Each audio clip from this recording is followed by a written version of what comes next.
오늘은 49장 야곱이 12아들들을 축복하는 내용들이 나와요. 그리고 50장에서는 야곱이 죽은 후에 요셉이 그의 아버지를 장사를 지내는 내용으로 맞춰져요. 모세는 창세기를 이스라엘 백성들이 지금 출애굽해서 나오는 때에 기록하고 있어요. 창세기, 출애굽기, 레위기, 민수기, 신명기를 기록하는 과정 가운데서 하나님은 이스라엘 백성이 어떻게 만들어졌는지, 아니 이스라엘 백성들 입장에서 우리가 지금 왜 애굽을 왜 나가는 거지? 그러면 우리의 시작은 어디서부터지? 우리는 왜 나가야 되고, 이것은 하나님의 약속이라고 말하는데 어디서부터 약속이 된 거지? 얼마나 궁금하겠어요. 우리가 이스라엘 백성이라고도 하는데, 또 이스라엘 지파라고도 하는데, 그 지파가 어디부터 시작된 것이지? 우리도 이 성경 전체를 읽으면서 이스라엘의 역사라고 생각하는 사람들이 있어요. 맞아요. 이스라엘 역사가 포함되어 있어요. 하지만 이것은 이스라엘 역사가 중심이 되는 것이 아니라 하나님께서 하나님의 약속을 이스라엘 한 나라를 통하여 어떻게 이루어져 가시는지를 보여주는 말씀이에요. 하나님의 말씀이에요. 한 나라를 택한 것이 이스라엘인 것뿐인 것. 그렇다면 우리도 궁금해요. 왜 하나님께서는 이스라엘 백성들을 택하시고 어떻게 이스라엘은 시작되었을까? 그래서 이스라엘의 최초 시작된 사람이 누구지요? 야곱이 돼요. 창세기를 전체를 우리가 50장, 1장부터 50장까지 있는 내용을 아는데요. 야곱이 어디부터 나오는지 아세요? 25장 이삭의 족보가 이러하니라부터 이삭이 40세에 결혼을 하고 리브가를 아내로 맡고 60세에 아들을 낳는데 쌍둥이를 낳았어요. 이스라엘 백성들이 생각했을 때 우리의 근본이 야곱이에요. 그럼 야곱은 그러면 어떠한 배경에서 살았을까? 안 궁금하겠어요? 우리 12아들이 어떻게 나왔지? 그러면 제일 궁금한 게 이스라엘의 인생 전체. 이스라엘 인생 전체가 25장 말미부터 50장까지 창세기의 반을 넘게 차지하는 것을 우리는 확인할 수가 있어요. 그렇다면 이 야곱이 한 사람이 한 나라의 시작이 되는 그 시작은 언제부턴가? 처음부터 자기가 하나님 앞에 말씀을 듣고서 시작했나? 그게 아니라는 거지요. 아버지 이삭이 있었고 그 앞서 하나님께서는 아브라함을 부르시고 한 사람을 통해서 하나님의 약속이 시작되는 것을 우리가 창세기 12장부터 볼 수가 있어요. 하나님께서 하나님의 나라로 이 세상 전체를 구원하시려고 작정하실 때에는요, 아무런 계획이 없이 아무나 그냥 너 시작하자 해서 하는 게 아니라는 거예요. 한 사람의 철저한 순종 속에서. 그렇다면 우리는 궁금해요. 왜 하필이면 야곱이지? 그 야곱의 아버지가 이삭이었고 이삭의 아버지가 아브라함이었던 것을 우리는 알 수 있어요. 왜 야곱이지 했을 때 그의 아빠와 그의 할아버지가 하나님 앞에서 순종했구나. 그의 순종함이 3대에 거쳐서 철저하게 이루어졌을 때 하나님 나라의 큰 제목들로 신앙의 가문들로 세워질 수 있구나. 우리들이 이런 것을 볼 수가 있는 거예요. 아브라함을 부르시고 하나님께서는 약속하셨어요. 땅을 주시겠다고 자녀를 주시겠다고 약속하지만 그 약속 속에는 이삭을 바쳐야 되는 명령도 순종해야 되는 약속의 절차가 있었어요. 하나님 앞에서 복 받는다고 복만 받는 것이 아니고요. 나의 가장 귀한 것을 내려놓는 자기 부인의 절차도 우리의 인생 가운데서 하나님 앞에서는 반드시 있다는 걸 기억해야 돼요. 그랬을 때 이삭의 마음 또한 이삭 한 사람의 인생을 봤을 때 이삭 또한 편안한 인생은 아니었어요. 그래서 그는 어머니 장례 후에 자기 아내를 통하여 처음 위로를 받았다는 내용을 봤을 때 아버지로 말미암아 많은 상처로 불편한 관계 속에서 같이 살지 않았던 것을 봐요. 그러한 아버지 밑에서 살았던 야곱. 태어날 때부터 자기 손에는 형 에서의 발꿈치가 있었고 태어났는데 쌍둥이로 둘째 아들로 태어난 야곱. 욕심은 많고 성품 자체가 갖고 태어난 속성 자체가 속임수고 거짓을 일삼는 사람이었기 때문에 일생이 편안하지는 않았어요. 그래서 그가 바로왕 앞에서 자신의 일생을 고백하는 내용이 뭐였어요? 험악한 세월이 130년이라고 고백하고 있어요. 그 험악한 인생 130년을 지내며 또 17년 동안 사랑하는 요셉의 그러한 섬김을 받고서 147세가 된 이날, 이제 죽음을 앞두고 무엇이 가장 복된 것일까 생각했을 때, 아브라함의 그 약속, 하나님께서 아브라함에게 약속하시고 이삭에게 약속하시고 나에게 약속하셨던 그 하나님의 복이 내 자녀들에게도 흘러가는 것이 가장 기쁘겠구나 생각해서 이제 지난주에 에브라임과 므낫세를 축복하는 것에 이어 오늘 야곱이 그의 아들들을 불러요. 49장 1절 한번 같이 읽겠습니다. 야곱이 그 아들들을 불러 이르되 너희는 모이라. 너희가 후일에 당할 일을 내가 너희에게 이르리라. 험악한 세월을 130년을 보내고 17년 동안 사랑하는 가족들과 생활을 하고 마지막 죽음을 앞두고 무엇이 가장 복일까? 야곱이 이스라엘이 됐다는 거예요. 야곱이 이스라엘이. 2절 한번 같이 읽겠습니다. 너희는 모여 들으라. 야곱의 아들들아, 너희 아버지 이스라엘에게 들을지어다. 너희가 보이는 나는 야곱이야. 하지만 지금부터 내가 너희를 위하여 축복하는 하나님 앞에서 복을 빌어주는 축복의 내용은 이스라엘로서 하나님 앞에 약속받은 자로서 내가 너에게 축복한다는 거야. 한 사람이 일생을 지내고 마지막에 자녀들을 불러 모아서 축복할 때에 무엇이 가장 행복한 것일까? 무엇을 얘기하겠어요? 야, 통장에 잔고가 있다. 내가 저기에 땅을 사놓고 저기에 건물을 사놓고 이것들 너희들 나눠 가져라. 이것이 유언으로 남기는 복이겠어요? 아니에요. 잠깐 이 세상에 살면서 편의를 제공해 줄 수 있을지는 모르지만요. 인성이 하나님 앞에서 성품적으로 하나님 앞에 진실한 사람으로 세워지지 않는다면 그 사람들은 아무리 많은 권력과 아무리 많은 물질로 죄만 짓지 제대로 그 사람으로 말미암아 어떤 사람도 행복은 누릴 수가 없을 거예요. 진정한 행복이 무엇인가? 하나님 앞에서 구원을 받은 자로서 그 복을 내 사랑하는 자녀들에게 그 복을 빌어주는 것, 그거보다 더 큰 행복은 없을 거예요. 비록 내가 야곱의 인생은 살았지만 지금은 내가 147년 동안 하나님께서 나를 이스라엘로 온전하게 변하게 해주셨다는 것에 대한 하나님에 대한 신뢰며 그것에 대한 나의 고백으로서 자녀들을 이스라엘의 이름으로 축복해 주고 있어요. 일단 불러서 모이게 했어요. 12아들들을 다 모아놓고 첫째 아들부터 축복을 하는데요.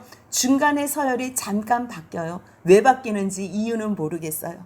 하지만 르우벤 첫째 아들부터 축복을 하는데요. 우리가 이제 축복이라고 알고서 축복 기도라고 알고서 보는데 우리 생각이 약간 이거는 축복하자. 뭐 이렇게 왜 저주 같은 복을 말씀하시지? 뭐 이렇게 우리가 생각할 수 있어요. 하지만 이 야곱의 의중, 이스라엘로서 하나님 앞에서 축복할 때 이 중심의 마음이 무엇이었는지 28절 전체 축복 내용을 나누기 전에 우리의 오해가 없어야 되니까요. 28절 먼저 같이 읽겠습니다. 이들은 이스라엘의 12지파라. 이와 같이 그들의 아버지가 그들에게 말하고 그들에게 축복하였으니 곧 그들 각 사람의 분량대로 축복하였더라. 축복은 지금 이스라엘이 하고 있어요. 야곱인 이스라엘이 축복을 하고 있어요. 하지만 이것을 기록하는 사람은 지금 누구예요? 모세예요. 그래서 12아들이라 그러지 않고 이제 지금 애굽에서 나와서 출애굽 여정 가운데 있는 광야의 여정 가운데 있는 12지파가 하나님 앞에서 야곱을 통하여 이스라엘을 통하여 받은 축복에 대한 내용을 쓰고 있는 거예요. 그런데 이거는 불편하게 저주처럼 보이지만 아니, 그 사람의 그릇대로 분량대로 각 사람의 분량대로 이 모든 것은 축복이라는 거예요.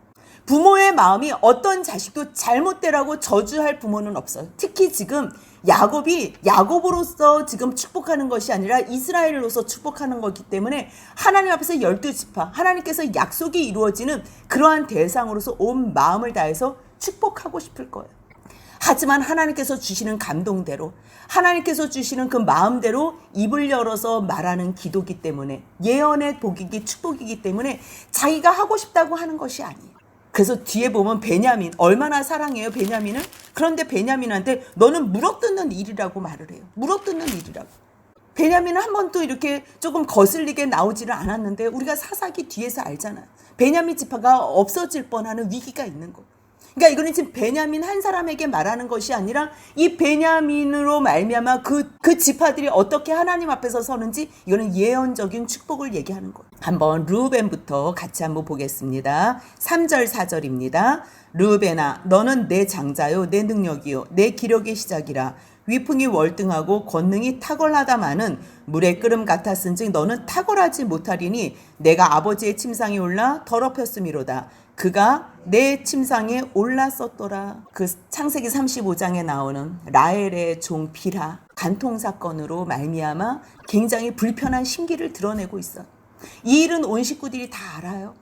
하지만 지금 많은 세월이 지난 이 상황에서 죽음을 앞둔 야곱이 이스라엘로서 르우벤에게 축복 기도를 하는데 그 사람의 잘못, 인생 가운데서 무엇이 잘못되었는지를 분명하게 얘기하는 거예요. 지금 이거는 너가 그 서모 빌하에 대한 그것만을 잘못했다는 게 아니에요. 너가 왜 그렇게 할 수밖에 없었냐면 너의 정욕을 참지 못했다는 거. 내가 너를 첫째 아들로 나의 기력의 시작으로 내가 아들 너를 낳았을 때 너는 모든 좋은 것을 다 가졌다는 거야. 너는 내 장자요. 내 장자라는 것으로 이스라엘은 끝나요. 지금 시대에는 뭐 1명, 2명이기 때문에 딸도 귀하고 아들도 귀하고 뭐 누구나 다 귀해요. 3, 4천 년 이 장자, 특히 이스라엘의 장자는요. 다른 가족들, 다른 아들들하고는 비교가 될 수 없는 그러한 장자예요. 최고 좋은 거는 르우벤이 다 가지고 있어요. 장자예요. 너는 내 능력이에요. 아니 내 기력의 시작이고요. 너는 그냥 위풍이 당당한 거예요. 월등해요. 아주 권능이 탁월해요. 좋은 건 다 가졌어요. 그런데 너의 가장 그 문제점. 사람은 누구나 다 단점과 문제점이 있어요. 그거를 사랑하는 사람이, 사랑하는 아버지와 어머니가 그것을 정확하게 자녀에게 가르쳐줘서 분명하게 끊고 고치게 해주는 것이 그게 축복이에요. 못하는 것도 그래 너 잘한다. 그것은 빼놓고 잘하는 것 말하는 것. 아니요, 잘하는 거는요 얘기 안 해도 그는 잘할 수가 있어요. 그거는 굳이 사랑하는 엄마까지 칭찬을 안 해줘도 돼요. 칭찬 안 해줘도 그것으로 이 르우벤은 어느 누구에게나 칭찬을 받고 자기도 자랑스러운 거를 본인이 자타가 공인해요. 하지만 진정한 르우벤으로 만들려면 어떻게 해야 되는 줄 알아요? 그가 잘못하는 것, 그것에 대해서 정확하게 얘기를 해줘야 되는 거예요.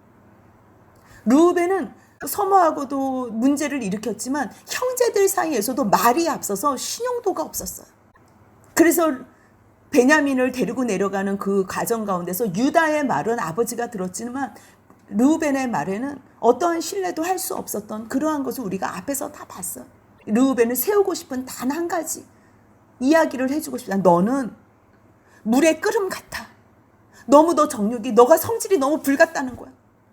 그것을 너가 잠재우지 않는다면 너는 탁월하지 못하다는 거야. 아무리 모든 것이 다 탁월해도 그 하나를 절제하지 못한다면 탁월하지 못하다. 이거는 앞에 말이 아무런 의미가 없는 거예요. 그래서 결국 르우벤의 자손들 가운데서는요. 왕도 특별한 뭐 선지자도 사사도 어느 누구도 세워지지 않아. 세워졌다면 그 모세를 반역하던 다단과 아비람 있지. 그 사람만 이름이 거오르지 르우벤의 자손 지파 가운데서는 어떠한 하나님의 편에 섰던 신앙인이 안 나왔다는 거는 그래서 결국 너는 탁월하지 못하다. 결국 아무도 남기지 못하다는 거. 참 얼마나 슬퍼요. 그렇다면 이 말을 듣고 하나님 앞에 부르짖고 정말로 다시 회개한다면 야곱도 이스라엘이 됐잖아요. 내 이름이 야곱이었는데 내가 이스라엘로서 축복한다 그러면 이 말을 듣고서 하나님 앞에서 회개를 했어야 되는데 르우벤은 그러한 흔적이 성경에는 나오지가 않아요. 그리고 5절을 보면요. 시므온과 레위는 형제라고 둘은 같이 해요. 왜냐하면 이 디나의 강간 사건으로 말미암아 세겜 사람들을 다 죽였잖아요. 그냥 알맞게 그 문제만 해결하면 되는데요. 지나치게 살육을 했던 거예요. 그것이 너에 대해서 또 문제예요. 너에 대해서 문제는 너가 그것이 과하다는 거예요. 아버지가 죽기 전에 자녀를 사랑한다면요. 잘하는 거는 얘기할 필요가 없어요. 왜요? 잘하는 거는 그 아이를 윤택하게 할 거니까. 문제는 뭐냐면 그 아이가 못하는 거를 빨리 문제에 대해서 정확하게 가르쳐줘서 그 아이가 하나님 앞에서 회개하며 돌이키는 것. 그것이 진정 사랑하는 사람이 그렇게 할 수 있는 거예요. 그래서 지금 이스라엘은 시몬과 레위에게 축복을 하는데요. 뭐라고 하는지 5절부터 7절까지 한번 같이 읽겠습니다. 시몬과 레위는 형제요, 그들의 칼은 폭력의 도구로다. 내 호나 그들의 모의에 상관하지 말지어다. 내 영광 그들의 집회에 참여하지 말지어다. 그들이 그들의 본도대로 사람을 죽이고 그들의 혈기대로 소의 발목 힘줄을 끊었음이로다. 그 노염이 혹독하니 저주를 받을 것이요, 분기가 맹렬하니 저주를 받을 것이라. 내가 그들을 야곱 중에서 나누며 이스라엘 중에서 흩으리로다. 아들인데도요 싫은 거예요. 야곱 가운데서 그냥 나누고 싶은 거예요. 얘네들은 그냥 흔적을 없애고 싶은 거예요. 에브라임과 므낫세를 내 아들로 하고 싶은 그 마음이, 그때 뭐라 그래요? 르우벤과 시므온처럼 내 아들로 하고 싶은데 한쪽 마음에는 너 시므온하고 너희 레위, 너희는 정말 내 야곱 족속에서 너희들을 흩하고 싶어, 이렇게 말하는 거. 그러니까 이 시므온과 지금 레위가 가지고 있는 그 성향이 뭐예요? 너무 불같은 거예요. 막 그 노여움이 혹독하대요. 그들이 분노대로 사람을 죽였어. 근데 사람만 죽인 것이 아니고요, 죄 없는 소의 발목에 힘줄까지도, 아니 왜 멀쩡한 짐승들까지도 너희는 가해를 했냐는 거야. 그 세겜이 싫으면 그 아버지하고 걔만 죽이면 되는 거고 그 식구들만 해결을 하면 되는 거지, 왜 온 전체를 다 사람들을 죽이고 왜 소의 발목에 힘줄까지, 왜 짐승까지도 너희 너무 오바했다는 거야. 과했다는 거야. 너희 그 분노, 너희 그렇게 하면 안 돼. 그러면서 나는 너희의 그 집회에 너희가 그때 죽일 때 나는 참석하지 않았다. 나는 결백하다. 그것을 얘기하는 거고, 너희가 너무 지나쳤던 것, 그거에 대한 혐오감을 지금 고백하고 있는 거예요. 그러면서 뭐를 저주해? 너희 그 노여움이 혹독하다는 거예요. 이거는요, 자녀를 저주하는 것이 아니고 너의 그러한 성향, 이거 버려야 되는 거. 버려야 되는 거예요. 그거는요. 몸에 우리가 지니고 있는 죄성은요, 그거는 내가 될 수가 없는 거예요. 그러면 이스라엘이 이렇게 축복하고서 이야기를 잘못을 얘기했을 때 버려야 돼. 그런데요, 똑같이 지금 이거를 시몬과 레위는 형제라고 지금 같이 똑같은 말을 전한 거잖아요. 정말 저주와 같은 축복을 한 거잖아요. 근데요, 우리가 이거를 따로따로 했으면 야, 이거 진짜 말대로 되는 거네, 아마 이렇게 했을 거예요. 그런데요, 저주가 복이 될 수 있고 복이 저주가 될 수 있는 여지는 창세기 3장부터 하나님께서 늘 열어놓은 거예요. 왜냐하면 창세기 1장 28절에서 하나님께서 주시고 싶어 하셨던 그 복을 주셨거든요. 사람에게 복을 주셨어요. 주셨기 때문에 사람 자체는 복 가운데 있는 사람들이에요.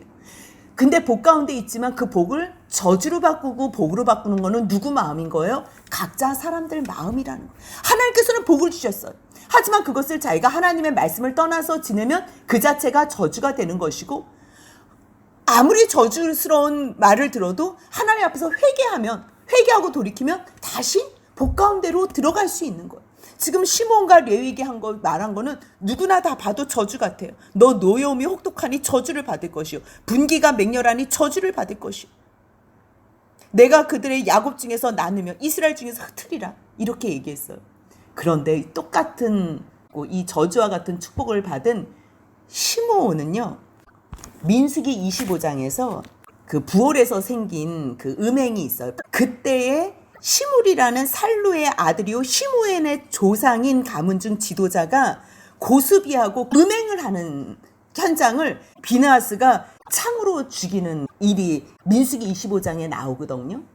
그리고 그 성품 자체는 혈기가 있어요. 태어날 때부터 혈기가 있는 사람들이 있어요. 시므온과 레위가 그런 사람이에요. 근데 시므온은 그 혈기를 자기의 정욕을 채우느라고 모세가 죄 짓는 것을 스톱하는 가운데서도 그 바알브로를 섬기는 그 일에 참여하는 자리에 있는 거고요. 레위는요, 출애굽기 32장에서 금송아지를 만든 사건이 있어요. 그랬을 때 모세가 누가 여호와 편에 서겠냐고, 레위 지파들이 다 여호와 편에 서겠다고 가족들과 형제들, 하나님 앞에서 범죄한 사람들을 3,000명을 죽이는 일이 있어요. 그래서 그 일로 말미암아 하나님께서 이 레위 지파들을 하나님의 제사장으로 세워요. 똑같은 아버지에게 말을 들었는데 이 시므온의 자손들은 결국 더욱더 자기의 그러한 죄성을 가지고 저주받는 일에 앞장서게 됐고요. 그리고 레위는 똑같은 저주 같은 축복을 받았지만 하나님 앞에서 이 분노를 하나님의 마음을 담아내는 의분으로 바꿔서 하나님 편에서 하나님의 그 심판을 대신 치러준 레위라는 것을 우리가 또 확인할 수가 있어요.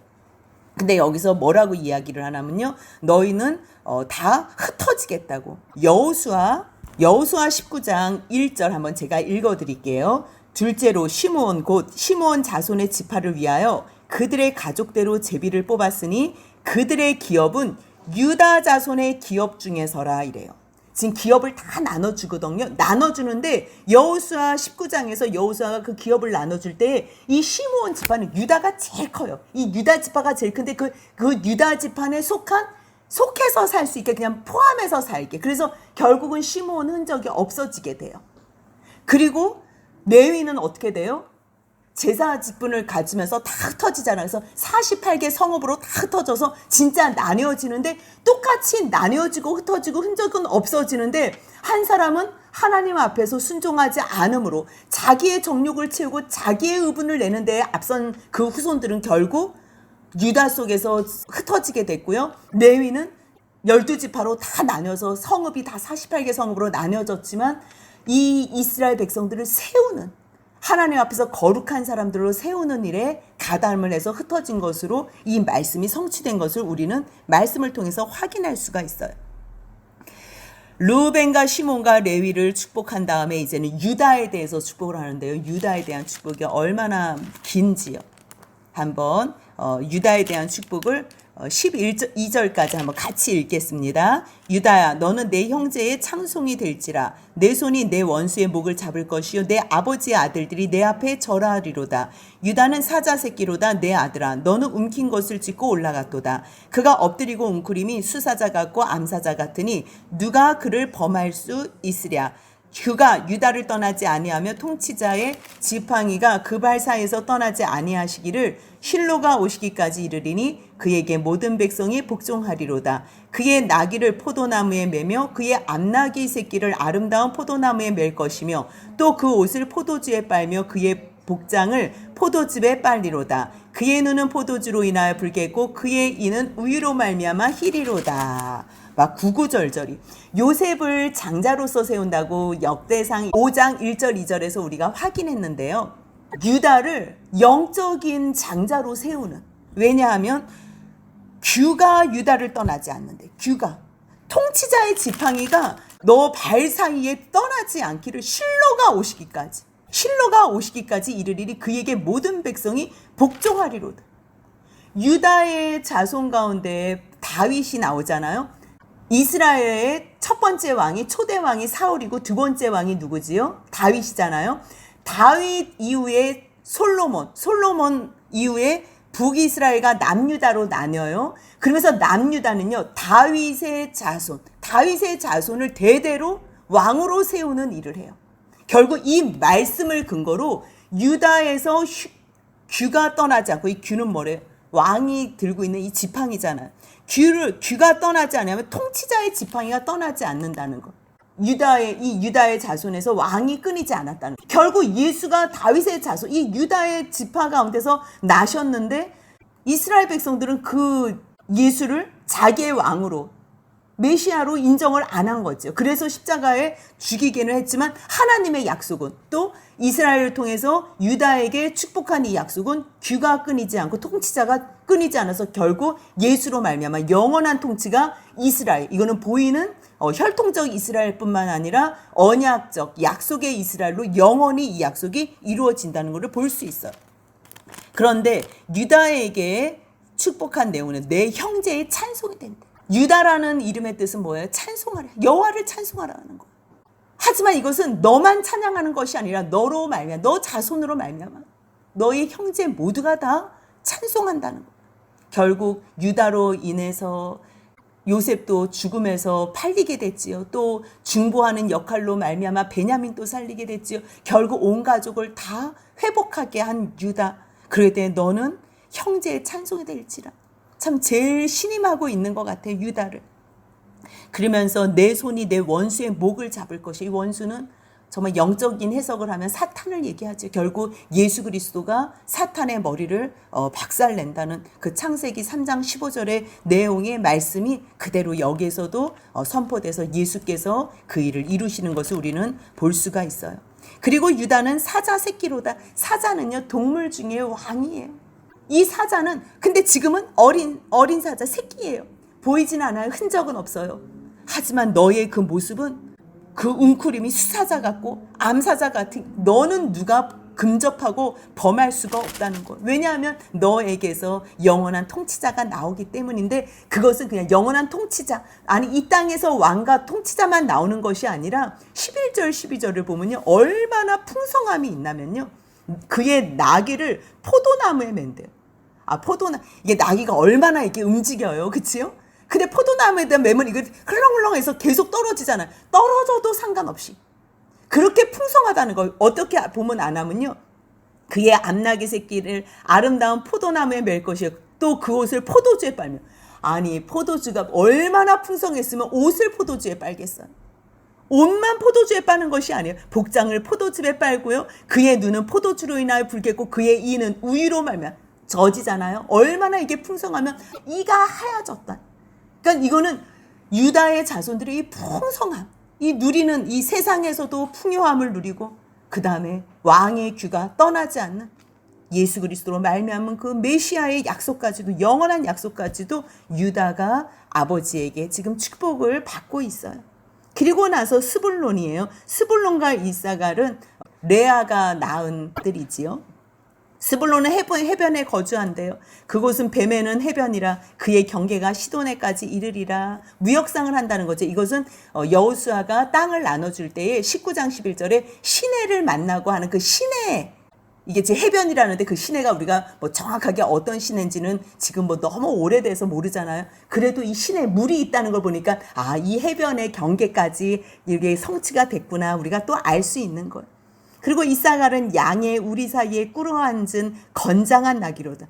아니 건장한 나귀면 다른 데서 꿇어앉지 왜 양의 우리 사이에 꿇어앉았대요? 얌전하게 별일 없이 평온하게 지낸다는 뜻이에요. 그는 쉴 곳을 보고 좋게 여김으로 토지를 보고 아름답게 여기고 어깨를 내려 짐을 메고 앞제 아래에서 섬기리로다. 조용조용하게 양 사이에서 평온하게 섬긴다는 그러한 의미의 축복을 하고 있어요. 그리고 단에 대해서 축복하는데, 단은 라헬의 종으로서 빌하가 낳은 아들이에요. 단 16절 17절 한번 같이 읽습니다. 단은 이스라엘의 한 지파같이 그의 백성을 심판하리로다. 단은 길섭의 뱀이요 샛길의 독사로다. 말굽을 물어서 그 탄자를 뒤로 떨어지게 하리로다. 어떠한 말씀으로 성취됐을까 한번 제가 이것저것 좀 한번 찾아봤어요. 그의 백성을 심판하는데 길섭의 뱀이래요. 샛길의 독사래요. 뭐예요? 웅크리고 있다가 남의 거를 탁 이렇게 빼앗는 거잖아요. 그치요? 그런 거가 연상되는 게, 이렇게 사사기를 이렇게 뒤적거렸더니 18장에 나오는 라이스 사람들이 굉장히 평온하게 살고 있는 어디 지역을 가요. 그런데 이 지역은 단에게 준 지역이 아닌데도 불구하고 웅크리고 있다가 남이 평온하게 사는, 그렇게 그 뱀같이 확 그렇게 물어서 자기의 이익으로 삼는 그러한 것을 이스라엘이 말을 하고 있는데, 그것의 성취가 아닌가, 그것을 염두에 두고서 하나님께서 미리 선포케 하는 게 아닌가, 그렇게 생각했어요. 그리고 이스라엘은 한참 축복을 하다가 갑자기 18절 한번 같이 읽습니다. 여호와여 나는 주의 구원을 기다리나이다. 참 다 이 아들 저 아들 지금 7명의 아들을 다 축복을 했잖아요. 근데 이게 자기가 이야기를 해도 축복인데 축복 같지가 않은 거예요. 얼마나 마음이 참 짠하겠어요. 그랬을 땐 뭘 하나님한테 구하고 싶겠어요? 여호와요, 여호와요, 나는 주의 구원을 기다리나이다.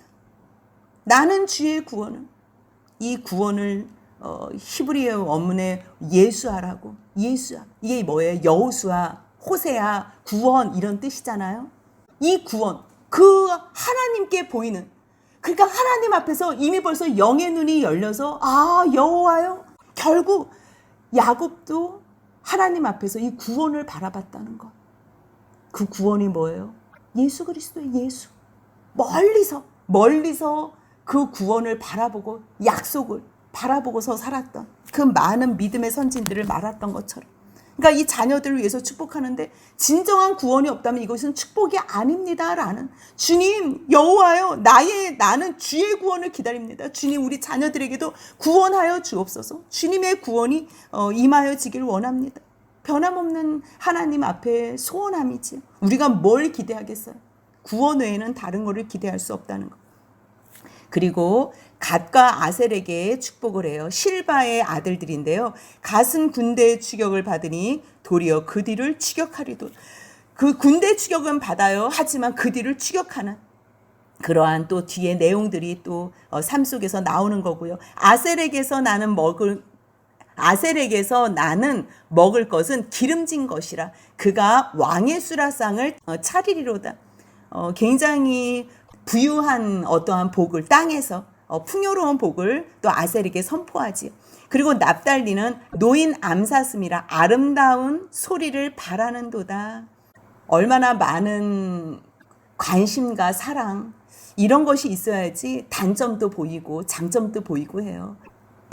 갓하고 또 아셀하고 납달리, 단, 성경에는 이렇게 특별하게 좋은 내용들이 없어요. 그럼에도 불구하고 진짜 사랑하는 사람, 진짜 관심 갖는 사람들에게 더 안 좋은 얘기를 하는 건 아닌가.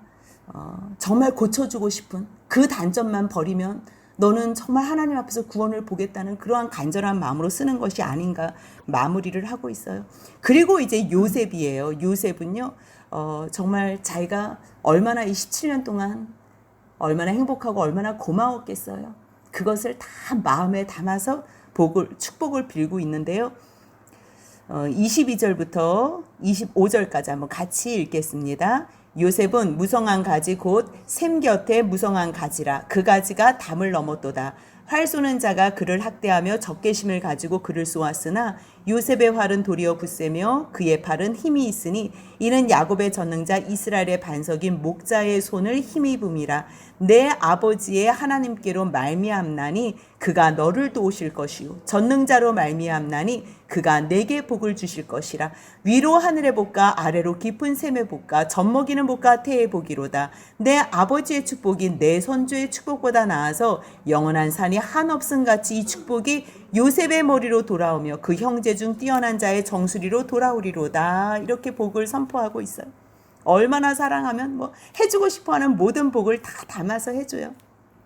샘 곁 무성한 가지라. 물 옆에 샘 옆에 있을 때예요. 근데 너는 그냥 굳이 고생 안 해도 이 샘에서 축량받는 그 모든 물로서 아주 담을 넘는, 나에게만 머무는 복이 아니라 내 옆에 있는 이웃에게까지 흘러넘치는 그러한 축복을 한다는 건데요. 처음부터 쉬웠냐? 그게 아니라는 거지요. 활 쏘는 자가 있었다는 거. 확대하며 활 쏘는 자가 적개심을 가지고 쏘았다는 거예요. 이미 벌써 쏘았다는 거예요. 그것이 형들일 수도 있고, 보디발의 아내의 이야기를 아는지 모르는지는 모르지만 얼마나 많은 학대를 가지고, 학대하며 적개심을 가지고 이미 쐈다는 거예요. 하지만 너의 활은 도리어 굳세고 그의 팔은 요셉의 너의 팔은 힘이 있기 때문에 이 모든 복이 너에게, 저 사람의 적개심은 아무 의미가 없는 것이고 내가 너에게 해주는 이 복으로 말미암아 너가 충만할 건데, 이 복은 누구에게서 나오냐면 야곱의 전능자 이스라엘 반석, 이걸 하는 거예요. 야곱의 전능자, 자기에게 전능하신 하나님, 이 이스라엘이 의지했던 그 반석에게서, 그 누구라는 거야? 반석인 목자 하나님인 거예요. 그 하나님께서 다윗이 여호와는 나의 목자라고 고백했던 것처럼 지금 야곱도 이스라엘 자기의 반석이신 그 목자의 손을 힘입어서 너는 복이 영원히 임할 것이라는 거예요. 너의 아버지 하나님께로 말미암아 내가 너에게로 지금 이 복을, 내 하나님 나는 내가 섬기는 하나님, 너의 아버지, 요셉 너의 아버지 나 있잖아. 나의 하나님은 완전하다는 거야. 전능하다는 거야. 그 하나님께로 이 모든 복이 말미암는 거예요. 그래서 하나님이 너를 도우실 것이고 전능자가 너에게 복을 주실 거라는 거예요. 하나님께서 복을 주시기 때문에 이 복은 하늘의 복, 아래로 땅의 샘의 복, 젖먹이는 이의 복, 태의 복, 모든 하늘과 땅의 모든 복을 내가 믿고 의지하는 이 살아계신 하나님 너희가 주실 것을 확신하는 거예요. 확신. 왜 확신하는 줄 알아? 지금 이 내가 축복하는 이 대상은 살아계신 내가 경험한. 그래서 26절에서 뭐라 그러냐면 너 아버지의 축복이 내 선조의 축복보다 나아서 내가 이삭에게 받은 축복, 아브라함에게 받은 축복 이 정도하고 비교할 수 없다는 거. 왜냐하면 자기의 험악한 인생 속에서 하나님이 얼마나 진하게 가까이 오셨는지. 그래서 우리는요, 환난을 피해 다닐 생각하시면요, 그 하나님의 진한 사랑과 그분의 전능함을 깨닫지 못해요. 맞닥뜨려질 때 하나님의 살아계심을 더욱더 분명하게 알아서 자녀들에게 이러한 축복을 할 수 있는 거예요. 그래서 영원한 산에 한없음 같이 이 축복이 모세 너에게로 다시 돌아와서 너는 그의 형제 중 뛰어난 자의 정순이 너에게 모든 복이 오겠다는 거지. 근데 결국은요, 각각 다 축복해도 하나님 앞에서 자기 자신이 온전하게 순종하는 사람이 이 복을 누릴 수 있는 거지. 아무리 축복해도 요셉이 이렇게 축복을 받았는데도 불구하고요, 유다가 받은 그러한 자손들이 받은 복보다 거기에 미치지 못한다는 거. 이제 우리가 출애굽기, 민수기, 신명기 다 보고 이제 땅 배분하는 거 여호수아까지 다 보는데요. 얼마나 이 요셉의 지파들이 하나님의 은혜에 감사하는 사람들이 아니고 우리 요셉이 잘했는데 왜 나에게는 이것밖에 안 주면서 사람을 나타내는 그러한 믿음 없음 우리가 또 확인할 수 있어요. 그래서 이 복은요, 정말 온 마음으로 축복을 하지만 우리가 예수님이 그렇게 얘기를 하잖아요. 어느 집에 들어갈 때 너희가 평안을 빌라고. 너희가 빈 평안이 그들이 그 복을 받기에 합당하면 그들이 받을 것이고 그 빈 복이, 축복이 그들에게 합당하지 않으면 그 빈 복이 누구한테 돌아오는 거예요? 빈 사람에게 돌아오는 거예요. 그럴 때 이 축복은요, 하나님 앞에서 받을 사람들이 받는다는 거 기억하시면 돼요. 그래서 결국 이스라엘이 12지파, 이 12 아들이지만 모세가 기록했기 때문에 12지파라고 지금 이 백성들, 출애굽한 이스라엘 백성들에게 말하고 가르쳐주기 위해서 이렇게 12지파라고 쓴 거고요. 그들에게 축복하였다. 곧 그들 각 사람의 분량대로 축복하였다는 말씀을 하고 계세요. 그리고 마무리 29절부터 33절까지는요, 마지막에 이제 야곱이 죽는 내용이에요. 뭐라고 이제 다 모아놓고서 축복이 끝난 다음에 너희들 내가 내 조상들에게로 돌아갈 때에 나를 햇사람 에브론의 밭에 있는 굴에 우리 선조와 함께 장사라 이렇게 구체적으로 말하는 거예요. 왜냐하면 할아버지 또 증조할아버지 다 묻어있는 거 거기서 살았기 때문에 어딘지 다 위치를 알고 있는 거예요. 그래서 30절 31절 같이 읽습니다. 이 굴은 가나안 땅 마므레아 막벨라 밭에 있는 것이라 아브라함이 햇사람 에브론에게서 밭과 함께 사서 그의 매장지를 삼았으므로 아브라함과 그의 아내 사라가 거기 장사되었고 이삭과 그의 아내 리브가도 거기 장사되었으며 나도 레아를 그곳에 장사하였노라. 내가 죽는 게 중요한 게 아니에요. 내가 거기에 가서 너희가 나를 거기다 묻어줘야 될 이유는 하나님께서 그곳에 나를 다시 이끌어오겠다고 말씀하셨고 이것은 아브라함과 이삭과 야곱에게 한 약속의 성취이기 때문에 이 약속을 너희가 이루어 달라고 이야기를 하는 거예요. 그래서 이 밭과 거기 있는 굴은 햇사람에서 산 거야. 이것은 왜? 너희가 가나안 땅에 하나님께서 주시기를 약속하기 때문에. 이것을 지금 읽고 있는 사람들이 뭐예요?